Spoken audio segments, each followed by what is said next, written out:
Hello friends, मेरा नाम है विशेष गोयल और आप देख रहे हैं मेरा चैनल विकीवर्ड। तो आपका बहुत बहुत स्वागत है। और यहाँ पे मैं आज आपके पास लेकर आया हूँ बाल भारती पब्लिक स्कूल का प्री बोर्ड एग्जामिनेशन क्लास 12 का बिजनेस स्टडीज़। तो ये है बाल भारती पब्लिक, यार कहा जा रहा है हाँ, तो BBPS का BST का प्री बोर्ड एग्जामिनेशन। तो यहाँ पे आज मैं आपको इसके पूरा सारे क्वेश्चन दिखाऊंगा, साथ में सोल्यूशन भी आपको दे दूंगा। तो ये फिर बिना टाइम वेस्ट जल्दी से शुरू करते हैं। और वैसे मैं आपसे ये कहना चाहूँगा कि इसमें आप इसको अटेंड ज़रूर, इस बार इसको आप ट्राई कर लेना, ठीक है। अटेम्प्ट करके देखना आपको कैसा लगता है, और फिर वीडियो के एंड में आपको सोल्यूशंस मिल जाएंगे। सोल्यूशंस अभी नहीं दे रहा हूँ मैं, ठीक है, वीडियो के एंड में है, आप अटेम्प्ट करना, बाद में आना, फिर सोल्यूशंस देख लेना। ओके, तो यहाँ पे है क्वेश्चन 1 और 2, ये आपके सामने है। मैं पूरा क्वेश्चन और ऑप्शंस पढ़ नहीं रहा हूँ, बस आप देख लो जल्दी से, हम आगे बढ़ते हैं, ठीक है। ठीक है, मैं जल्दी से आगे बढ़ता रहूँगा ताकि ज़्यादा टाइम हमारा वेस्ट ना हो, ठीक है। यहाँ पे आपको क्वेश्चन 5 तक दिखा रहा हूँ, फिर ये है 5, 6, 7। क्वेश्चन 8 यहाँ से पढ़ लो, उसका पहला ऑप्शन यहाँ पे है, बाकी के 3 ऑप्शन अगले पेज पे। तो ये होगा इसके अगले के 3 ऑप्शंस और क्वेश्चन 9 और 10, ठीक है। इसके बाद यहाँ पे क्वेश्चन 11 to 14 को अटेम्प्ट करने के लिए आपको इस पैराग्राफ को पढ़ना है, ठीक है। केस बेस्ड क्वेश्चन है ये, तो अब इस पैराग्राफ को पढ़ लीजिए। ये है आपका रिलायंस पे बेस्ड है, ठीक है। ये पढ़ लिया आपने। क्वेश्चन 11 आपको नीचे दिख रहा है, इसके ऑप्शंस अगले पेज में दिखाते हैं। तो ये हैं इसके ऑप्शंस, ठीक है। और क्वेश्चन 14 तक, ये जो क्वेश्चन 14 तक है वो आपके इसी के अंडर आते हैं, ठीक है।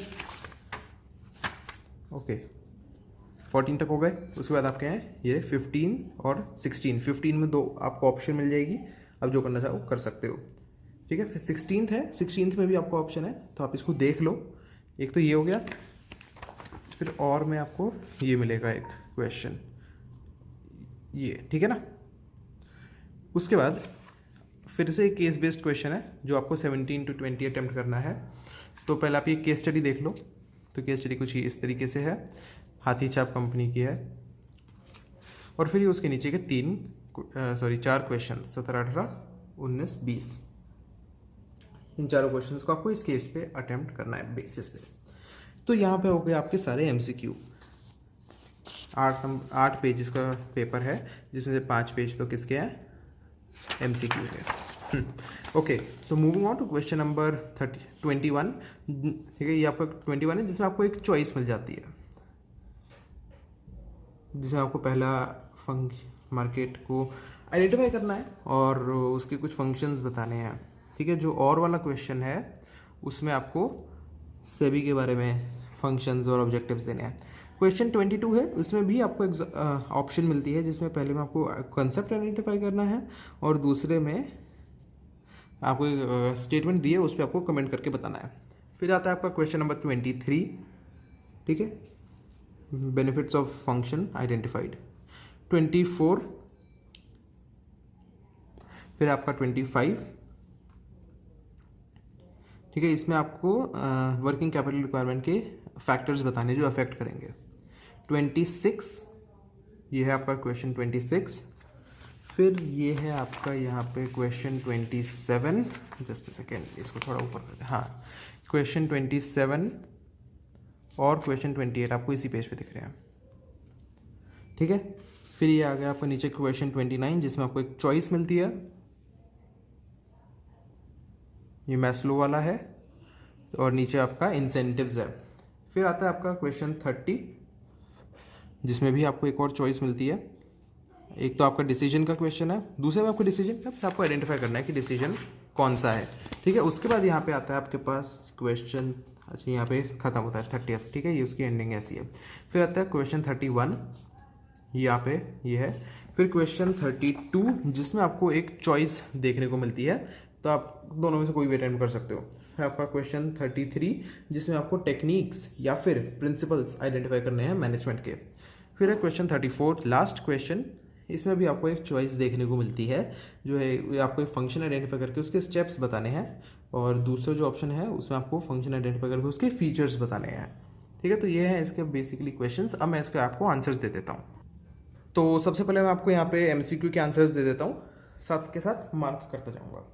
जो क्वेश्चन 1 है उसका सही ऑप्शन है A, legal and economic environment. Question 2 में है B, management is pervasive.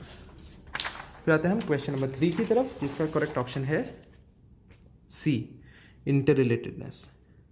Question 4 में है B, adaptation to change. Question 5 में है बी, प्रोफेशनल एसोसिएशन। क्वेश्चन 6 में है C, primary function of management. Question 7 में है सी, कंट्रोलिंग।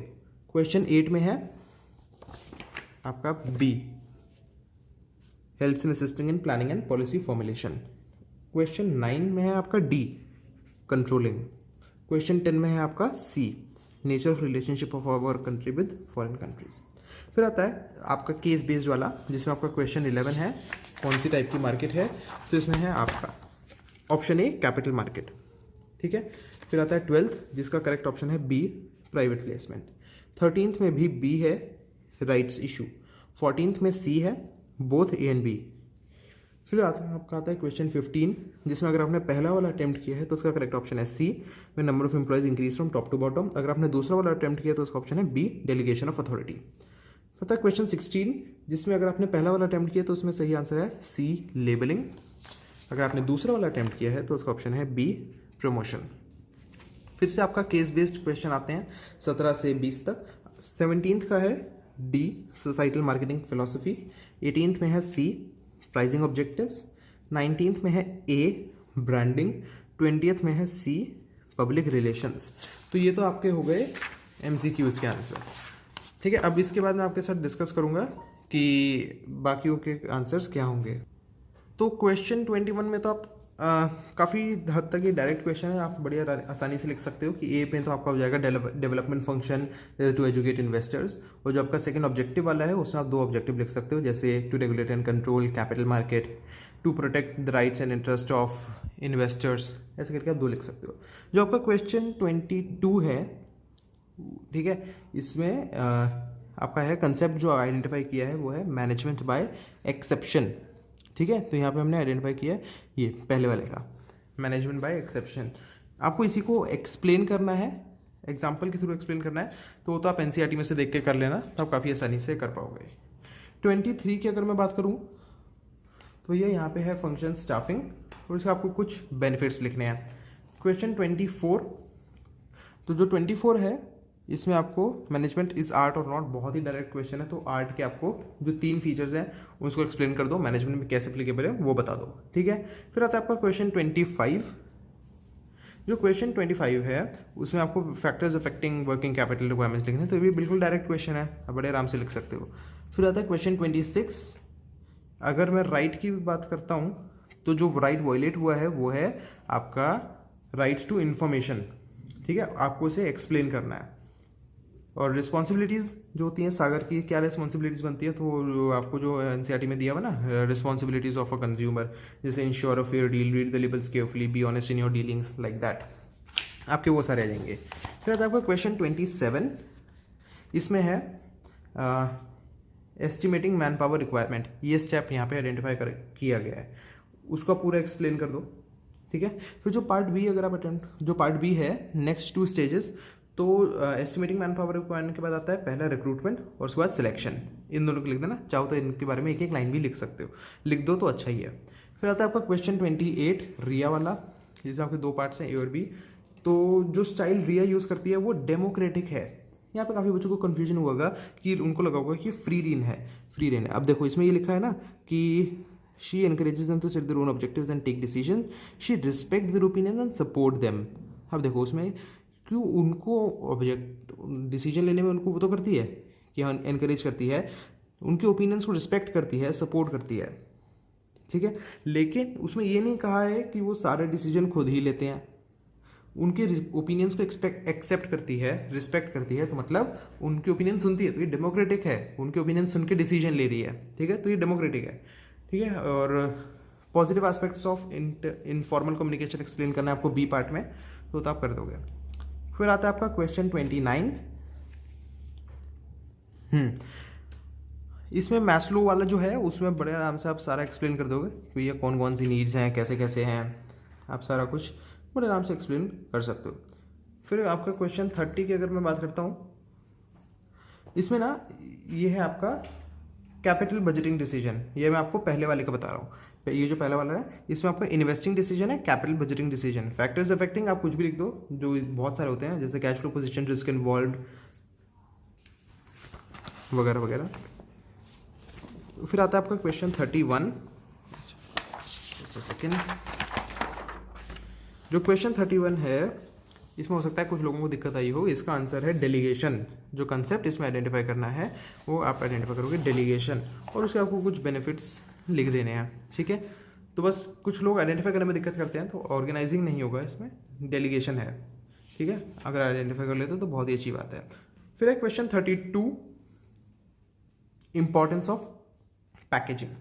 अब इसमें इंपॉर्टेंस पूछी है। इन पैकेजिंग में ना आपको दो चीज़ें पढ़ी होंगी। एक तो आपने पढ़ी होगी इंपॉर्टेंस ऑफ पैकेजिंग, एक आपने पढ़ी होगी फीचर्स ऑफ पैकेजिंग, या बेनिफिट्स वगैरह पढ़े होंगे कि क्या किसको क्या बेनिफिट्स होते हैं। तो देखो इसमें आपको इंपॉर्टेंस एक्सप्लेन करनी है। इंपॉर्टेंस जैसे product protection, product promotion, information, ऐसे जो सब होते हैं ना वो वाले एक्सप्लेन करने हैं। जो क्वेश्चन 33 की बात करता हूँ मैं, तो पहला वाला जो है इसमें separation of planning and execution function extended to lowest level. तो ये आपका फंक्शनल फोरमैनशिप, क्योंकि लोएस्ट लेवल पे बात की है तो वहाँ पे आपका फंक्शनल फोरमैनशिप आता है। सेकंड वाला complete cooperation between labour and management, तो आपका कोऑपरेशन नॉट इंडिविजुअलिज्म। सी वाला जिसमें काइंडलीनेस और जस्टिस है, ये है आपका इक्विटी। लास्ट क्वेश्चन की बात करते हैं, क्वेश्चन नंबर 34। मैंने पहले वाला अटैम्प्ट किया, पहले वाला अटैम्प्ट अगर आपने किया है तो मैं आपको आंसर बता देता हूँ। तो फंक्शन है वो प्लानिंग, ठीक है, प्लानिंग फंक्शन है। उसके आप सारे स्टेप्स एक्सप्लेन कर देना, 7 स्टेप्स हैं उसमें, जो भी आप वो एक्सप्लेन कर दोगे। तो ये इसी के साथ आपका क्वेश्चन पेपर पूरा हो जाता है। तो उम्मीद है यार आपको वीडियो पसंद आई होगी। अगर ये तो प्लीज़ लाइक कर देना, सब्सक्राइब जरूर करना। ज़्यादातर लोग बिना सब्सक्राइब किए चले जाते हैं, तो आप सब्सक्राइब जरूर कर देना प्लीज़ यार, सपोर्ट की ज़रूरत है। और बाकी मैं मतलब अपनी अगली वीडियो में अगले पेपर के साथ, तब तक ले tata bye bye and thank you.